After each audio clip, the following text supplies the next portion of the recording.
भगवान कृष्ण ने गीता के माध्यम से संसार को जो शिक्षा दी है वह अनुपम है। वेदों का सार है उपनिषद और उपनिषदों का सार है ब्रह्मसूत्र और ब्रह्मसूत्र का सार है गीता। सार का अर्थ है निचोड़ या रस। चलिए जानते हैं भगवान श्री कृष्ण के वे रहस्यमय सूत्र जिन्हें जानकर आपको लगेगा कि सच में ये बिल्कुल ही सच है। निश्चित ही उनके ये सूत्र आपके जीवन में बहुत काम आएंगे। जीवन में सफलता चाहते हैं तो गीता के ज्ञान को अपनाएं और निश्चिंत तथा भयमुक्त जीवन पाएं। भगवान श्री कृष्ण कहते हैं कि यदि आप लक्ष्य को प्राप्त करने में विफल रहते हैं तो अपनी रणनीति बदले, लक्ष्य नहीं। इस जीवन में न कुछ होता है न व्यर्थ होता है। जो इस लोक में अपने काम की सफलता की कामना रखते हैं वे देवताओं की प्रार्थना करें। श्री कृष्ण कहते हैं कि खुशी मन की एक अवस्था है जो बाहरी दुनिया से नहीं मिल सकती है। खुश रहने की एक ही कुंजी है इच्छाओं में कमी। आत्मविनाश या नरक के ये 3 द्वार हैं, वासना, क्रोध और लोभ। क्रोध से भ्रम पैदा होता है, भ्रम से बुद्धि व्यग्र होती है।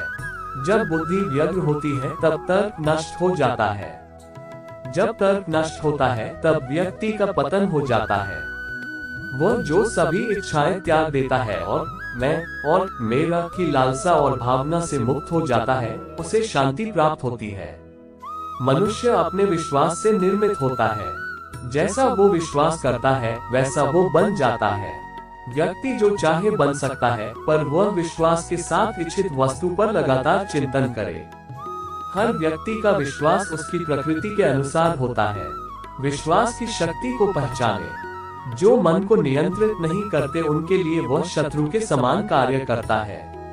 मन की गतिविधियों, होश, श्वास और भावनाओं के माध्यम से भगवान की शक्ति सदा तुम्हारे साथ है और लगातार तुम्हें बस एक साधन की तरह प्रयोग करके सभी कार्य कर रही है। मन अशांत है और उसे नियंत्रित करना कठिन है, लेकिन अभ्यास से इसे वश में किया जा सकता है। सर्वोच्च शांति पाने के लिए हमें हमारे कर्मों के सभी परिणाम और लगाव को छोड़ देना चाहिए। केवल मन ही किसी का मित्र और शत्रु होता है।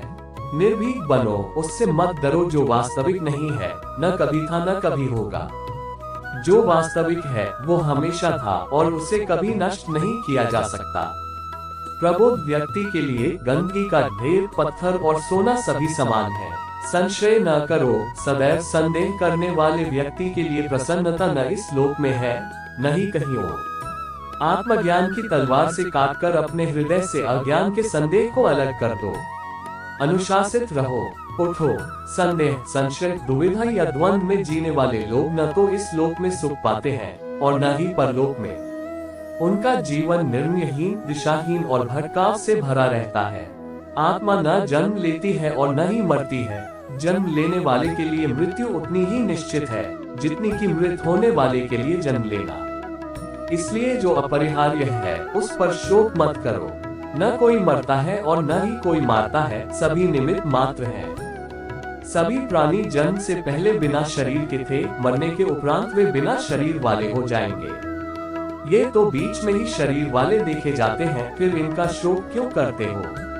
यह आत्मा किसी काल में भी न जन्मती है और न मरती है, अथवा न यह आत्मा होकर फिर होने वाली है, क्योंकि यह अजन्मी, नित्य, शाश्वत और पुरातन है। शरीर के नाश होने पर भी यह नष्ट नहीं होती है।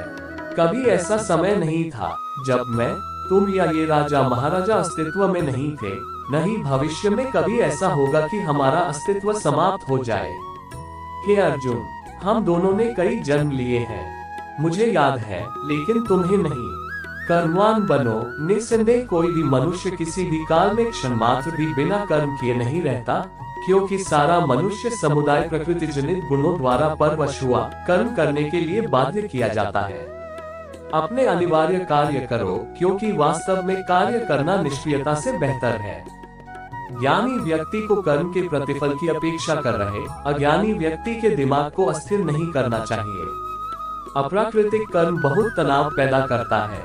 किसी और का काम पूर्णता से करने से कहीं अच्छा है कि अपना काम करे, भले ही उसे अपूर्णता से करना पड़े।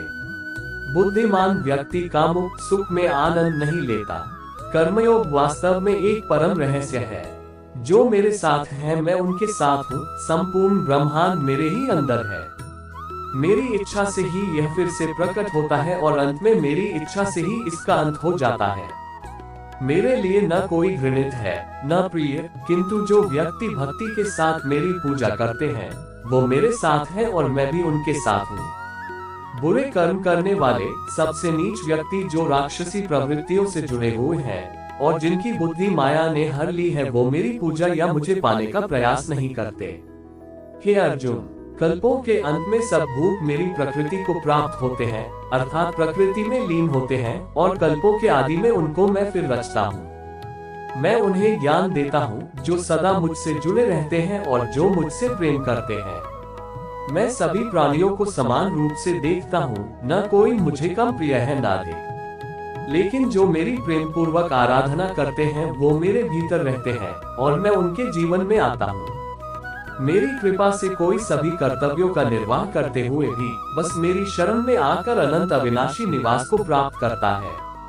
केवल भाग्यशाली योद्धा ही ऐसा युद्ध लड़ने का अवसर पाते हैं जो स्वर्ग के द्वार के समान है। भगवान प्रत्येक वस्तु में है और सबके ऊपर भी। प्रबोध व्यक्ति सिवाय ईश्वर के किसी और पर निर्भर नहीं करता। सभी काम छोड़कर बस भगवान में पूर्ण रूप से समर्पित हो जाओ। मैं तुम्हें सभी पापों से मुक्त कर दूंगा। शोक मत करो। जो कोई भी किसी भी देवता की पूजा विश्वास के साथ करने की इच्छा रखता है, मैं उसका विश्वास उसी देवता में दृढ़ कर देता हूँ। मैं भूत, वर्तमान और भविष्य के सभी प्राणियों को जानता हूँ, किंतु वास्तविकता में कोई मुझे नहीं जानता। ईश्वर एक अदृश्य एवं अधनीय शक्ति है जिससे संसार की उत्पत्ति, पालन एवं लय होता है। मानवीय रूप में उसकी ऐसी कल्पना की जा सकती है कि उसके सभी ओर से ज्ञानेंद्रियां और कर्मेंद्रियां हैं। सर्वतः परिपादम तर्क सतोक्षिशिरोमुखम। वह समय समय पर संसार में धर्म की पुनर्स्थापना के लिए सगुण रूप में अवतरित होता है। वह जो मृत्यु के समय मुझे स्मरण करते हुए अपना शरीर त्यागता है, वह मेरे धाम को प्राप्त होता है। इसमें कोई संशय नहीं है।